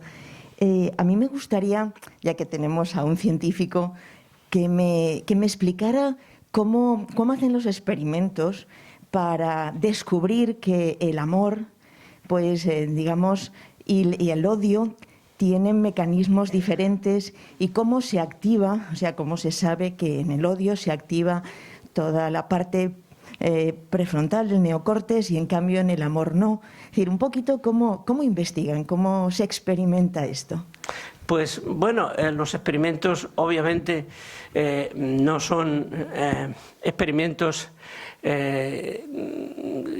que ausculten lo que pasa en la realidad. Hay que intentar simularla de alguna manera en las máquinas, porque claro, para poder explorar el cerebro de una persona y las partes que se activan en un momento determinado de ese cerebro, hay que tener a la persona con su cabeza dentro de una máquina de resonancia magnética, que afortunadamente es una técnica inocua, es decir, no hay que ponerle ninguna inyección al individuo, ni hay que hacerle pasar rayos peligrosos por su cerebro ni nada, porque lo que detecta es el magnetismo de las propias células, neuronas que están trabajando, ¿no? Pero lo que hacen estos experimentos, yo con Zeki he hablado porque solía venir, ya creo que no, solía venir a Barcelona con otro gran científico americano de incógnito a las óperas del Liceo, ¿no? Eran wagnerianos, cuando había una ópera de Wagner ya estaban allí y tal. Les gustaba la misma ópera que a Gilles, lo cual no quiere decir nada, ¿eh? Pero Zeki, pues lo que nos ha contado, y yo revisé la traducción al español de un magnífico libro que escribió, Vision of the Brain, una visión del cerebro. Zeki lo que hace es, lleva a una serie de personas que antes les ha pasado unas encuestas, ¿no?, para ver si en su vida hay sentimientos de amor y de odio, y hacia quién se dirigen esos sentimientos. Por supuesto, elige, por ejemplo, a un individuo que antes hablamos de los ex, ¿no? Pues bueno, pues buscas a un individuo que haya tenido un ex al que odie mucho, ¿no? Y entonces al mismo tiempo le pregunta a ese individuo si hay alguna persona en su vida a la que quiere mucho, ¿no? Entonces a esa persona la ponen en la máquina, y entonces empiezan a tener con esa persona una conversación sobre su ex. En un momento determinado hacen los registros del cerebro y al cabo de un rato, después de haber hecho una limpieza mental, por así decirlo, pues le pasan la información o la conversación sobre la persona querida. y entonces ven las partes que se activan.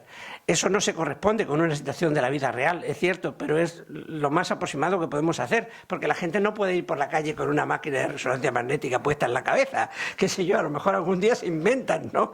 Pero de momento es así, en fin, la experimentación siempre tiene sus lagunas, ¿no? Y es cierto, se podía criticar que eso no coincide, no tiene por qué coincidir exactamente con la vida real. De hecho, muchas veces lo que nos critican a los investigadores es precisamente eso, que los experimentos que hacemos en el laboratorio no tienen por qué ser exactamente coincidentes con lo que pasa en la vida real.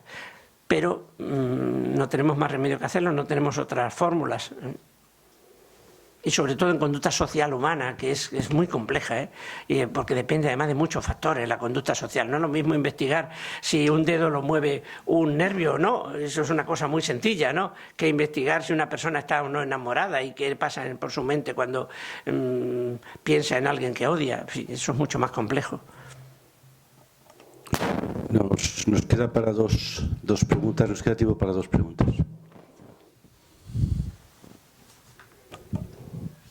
Bueno, es una maravilla poder seguir colaborando, Ignacio, gracias siempre.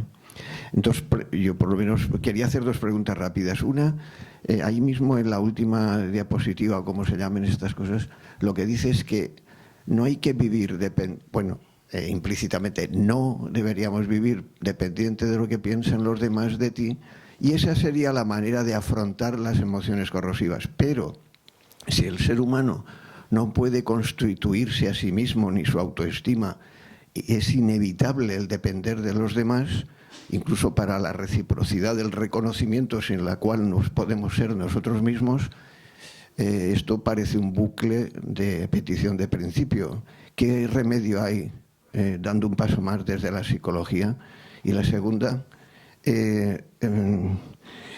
¿qué piensas del intento de introyectar las emociones en los sistemas de inteligencia artificial? Bien. Es decir, ¿podría evitarse todo tipo de emoción corrosiva con esta posible introyección? Sí, te contesto. Bueno, en primer lugar, Jesús, pues acepto lo que dices respecto a la primera pregunta. Es verdad que un cierto conocimiento de lo que piensan los demás también es necesario para elaborar nuestra propia personalidad. Eso es innegable, ¿no? Lo que yo quiero decir con esta frase es que es malo que toda nuestra vida consista en que mi conducta tenga que depender de los demás. Y yo creo que una cosa es buena, un comportamiento es bueno, no tengo por qué estar pendiente de los demás lo consideran o no así. Creo que es malo estar muy pendiente, muy, yo pondría el acento en muy. Ahora, como tú muy bien dices, yo diría que además es inevitable que tengamos un cierto conocimiento para sentirnos mejor también de lo que los demás piensan, pero fíjate que hemos hablado de la culpabilidad y de la vergüenza, y a veces el estar demasiado pendiente de si los demás creerán que me porto bien o me porto mal, eso puede ser también corrosivo, es lo que yo quería decir, pero acepto lo que pueda haber de crítica en tu intervención, porque así es imposible no tener un cierto conocimiento de lo que los demás piensen, y que eso también forma parte de nuestra personalidad y de nuestra vida. Y lo otro, te diré una cosa muy curiosa. No hace mucho que, bueno, yo tengo Twitter, Facebook no, porque me parece que Facebook es muy complicado y ahí salen muchas cosas que no me interesan, pero tengo Twitter y solo en Twitter pongo cosas científicas, exclusivamente, ¿no? Y hace unos meses recibí la agradable sorpresa de ver que se había hecho amigo mío de Twitter, Rosalind Picard. ¿Y quién es Rosalind Picard? Pues Rosalind Picard es una científica canadiense, que es la máxima autoridad en el mundo en lo que tú has dicho, en intentar introducir las emociones en los equipos de inteligencia artificial. Y hace ya algunos años que ella escribió un libro que se llamaba precisamente así, si no recuerdo mal, Emotional Computing o algo así, que lo traducimos al español. Yo hice la revisión también de ese libro y claro, yo quedé un poco frustrado porque ella ha hecho grandes intentos por ver cómo una máquina puede también tener sentimientos, pero es que no es posible, Jesús, y te diré por qué. No es posible porque los sentimientos, por definición, son percepciones conscientes, y todavía no sabemos cómo el cerebro crea la conciencia. Si no sabemos cómo el cerebro crea la conciencia, ¿cómo vamos a ser capaces de crear conciencia en una máquina? A no ser que fuera por serendipity, por casualidad, porque uno por ahí pues introduce no sé qué elementos técnicos y de repente resulta que la máquina sale llorando o sintiendo alegría o tristeza, no lo sé. Pero desde luego el gran problema es la conciencia, y eso es lo que a mí me ha gustado mucho en los últimos años. Vosotros sabéis, Jesús y Adela, que yo he estado muy interesado en el tema de la conciencia últimamente, y de hecho ahora cuando Mario Bunge se murió, mi escrito en su libro de reconocimiento y tal ha sido precisamente contradiciendo un poco a él, porque Mario no acepta que uno pueda decir, como digo yo, que a lo mejor el cerebro humano no tiene capacidad para entender la conciencia, el fenómeno de la conciencia. Y Mario me dice que eso es, me decía, antes de morir obviamente, que eso es rendirse, que te rindes como científico. Y yo no creo que sea rendirse, yo creo que es aceptar también que el cerebro humano pues no es una perfección total y que puede tener sus limitaciones. Creemos que el cerebro de un chimpancé no puede hacer una raíz cuadrada, ¿y por qué vamos a creer que el cerebro humano puede hacerlo todo y entenderlo todo y saberlo todo y explicarlo todo? Pues yo creo que la conciencia es algo que de momento no somos capaces de explicar. Si algún día viene un colega mío y me dice, yo te lo voy a explicar, y me convence, pues como científico que soy, cambiaré de opinión. Pero de momento yo estoy bastante en que hay cosas a las que no llegamos, ni con este cerebro que hay aquí dentro podemos llegar. Muy bien. Última pregunta. No sé si había por aquí alguna o ya sea... ¿No hay ninguna pregunta más? Muy bien. Hay una allí, creo, sí. Vale, pues con esta cerramos.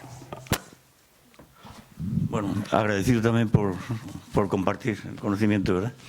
Hay una cosa que me queda ahí, una cosa es la visión individual o interpersonal, pero otra cosa es la psicología social, como estabas diciendo, ¿no?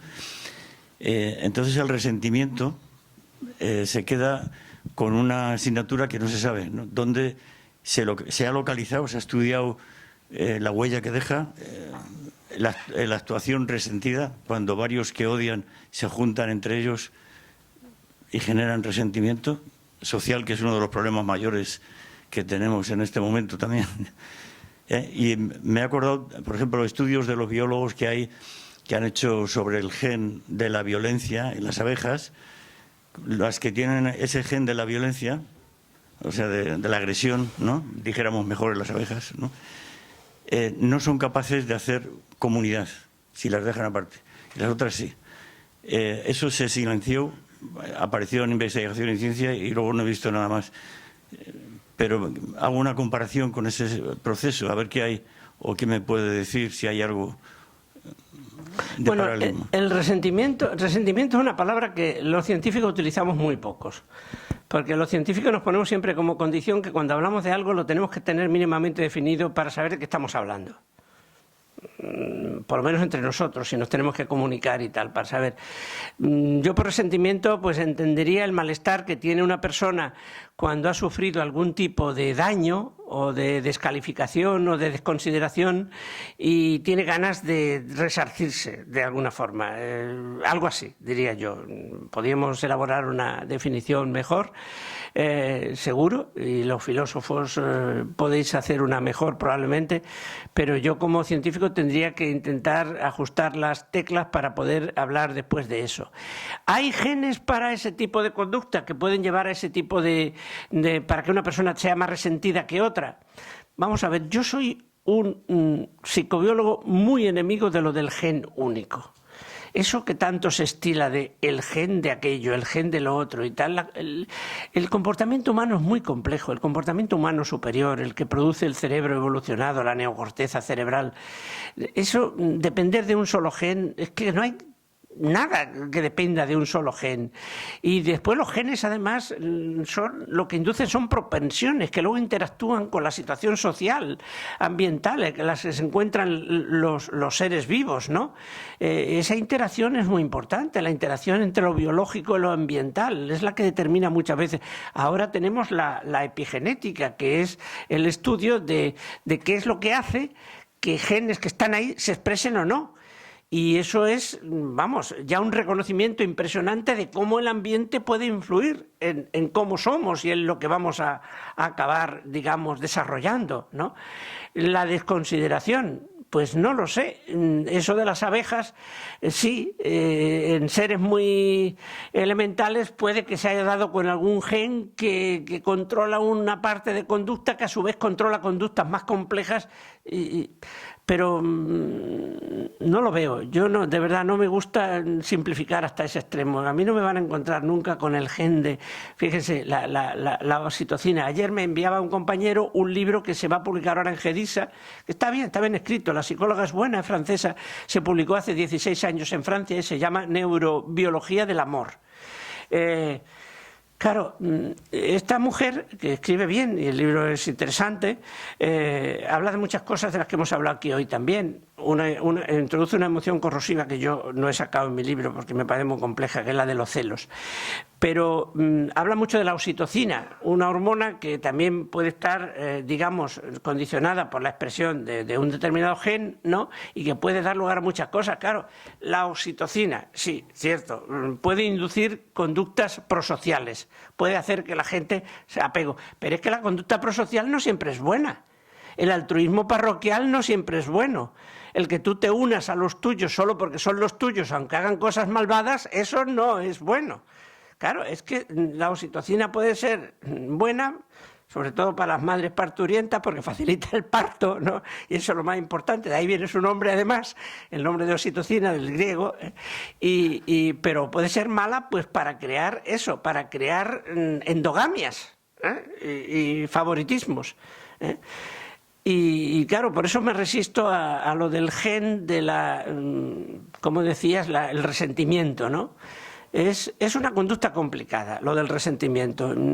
Ya digo, los científicos no hablamos de ella, pero está ahí. La gente se siente resentida cuando le ha pasado algo malo. Pero yo creo que implícitamente he hablado aquí esta tarde también del resentimiento. Cuando yo digo que en un ambiente de cooperación los que pierden están resentidos, ¿eh? Cuando yo hablaba de elecciones primarias, los que las pierden están resentidos. Y aunque su primer impulso sea felicidades que has ganado y tal, pues cuando eso no es hipocresía, por lo menos es espera de que llegue la Schadenfreude.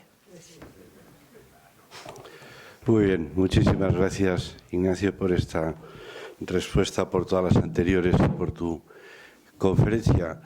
Quiero recordaros que el seminario es sobre la inteligencia artificial y yo creo que era imprescindible escuchar a Ignacio Morgado hoy porque ha quedado muy bien planteado la relación que hay entre toda esta parte de las emociones por la pregunta que hacía Jesús Conil, que es al final la respuesta de Ignacio. Yo creo que poco a poco nos van dejando tranquilas la gente que va pasando por aquí, ¿no? Cuando te dicen, bueno, es que eso de la inteligencia artificial, mientras que las máquinas no tengan sentido común, nos decían hace poco aquí en esta misma sala, ahora nos dices tú, si no somos capaces de explicarnos cómo el cerebro procesa todo esto, bueno, pues nos va dejando tranquilos porque queda todavía mucho camino que recorrer y nos deja tranquilos también desde el punto de vista de que estamos, creo yo, acertando con cómo hemos desgranado ese título genérico del seminario de la inteligencia artificial como amenaza o oportunidad para la democracia. Muchísimas gracias, Ignacio. Yo normalmente suelo anunciar el siguiente taller dentro del conjunto del seminario, que será en el mes de febrero. En esta ocasión os quiero pedir disculpas porque estamos viviendo tiempos raros y todavía no tenemos centrado por problemas de agendas, de dudas de la gente que tiene que venir, no tenemos centrado el taller del mes de febrero. Cuando digo centrado quiero decir que todavía no es concreto tanto el ponente o la ponente como la fecha, pero en el momento esté y será en cuestión de días, lo anunciaremos en la página web, con lo cual pues también es una oportunidad para volveros a invitar, lo hago siempre, a que visitéis nuestra página web, a que os deis de alta en ella, que es, bueno, seguro que todos los que estáis aquí lo estáis ya, y es una buena fuente de información y muy actualizada. Y ya para terminar, pues yo desde el profundo y sincero agradecimiento, un agradecimiento sentido, Ignacio, pido que te demos las gracias con un aplauso.